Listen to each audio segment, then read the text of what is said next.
starosti, jeho dni boli spočítané tu nám.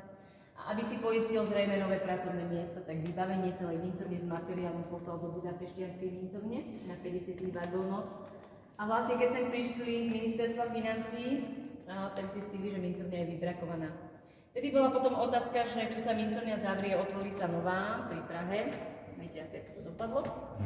Tak sa teda rozhodli, že teda mincovňu revitalizujú.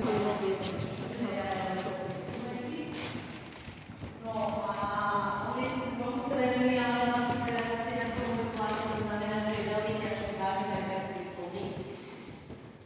Čo sa týka odomýkania, on sa odomýkal prvým rôznymi kľúčmi, ktoré sa nachádzali vlastne tu, na tými ochrannými prvkami. A keď ste si odomkli jeden odmov, tak si sa vlastne dovnúcala.